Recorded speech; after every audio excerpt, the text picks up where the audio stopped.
Welcome to Gayathri's kitchen. Hi friends, நாம் video போட்டு ரொம்ப நாள் ஆகிடுச்சு. இன்றைக்கி ஒரு ஸ்வீட் பலகாரம் போடலான்னு இருக்கேன்.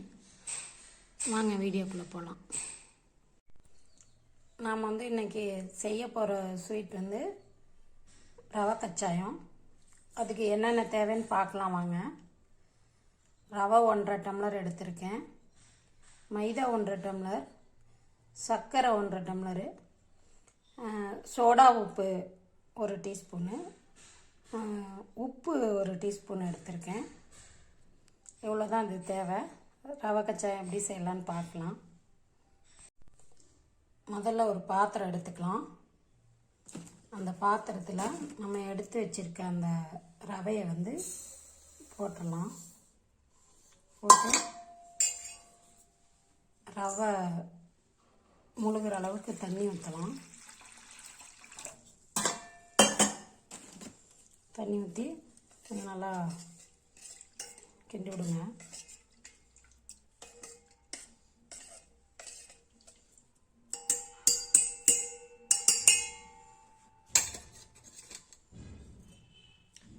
இந்த ரவை ஒரு அரை மணி நேரம் ஊறட்டும்.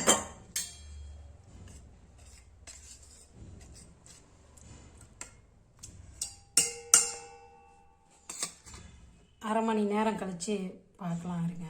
அரை மணி நேரம் ஆயிடுச்சு. ரவை ஊறிச்சு பாருங்கள். இப்போ மைதாவையும் சர்க்கரையும் ஒன்றா கொட்டிடுவோம். கொட்டி நல்லா அதை பெசரிக்குவோம்.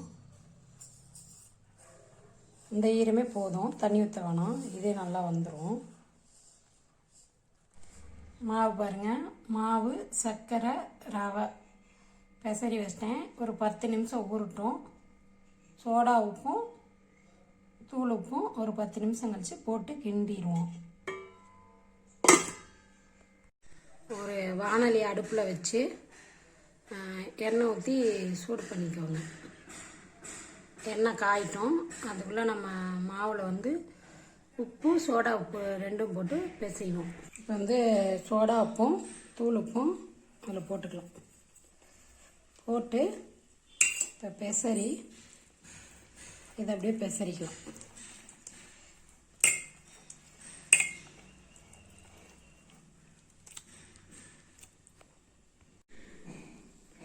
பாருங்க, இந்த மாதிரி சின்ன சின்னதாக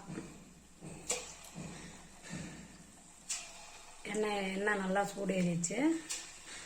சின்ன சின்னதாக போடணும்.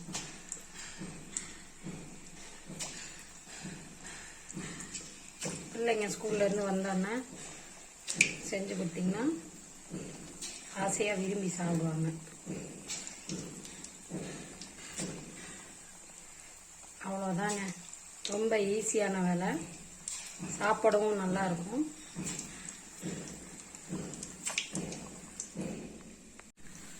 பாருங்கள், அவ்வளோதான். நல்லா பொன்னிறமாக வர்ற மாதிரி இந்த மாதிரி பார்த்து எடுத்துக்கணும். ரொம்ப வெள்ளையாக இல்லாமல் ரொம்பவும் செவக்காமல் பார்த்து எடுத்துக்கணுங்க.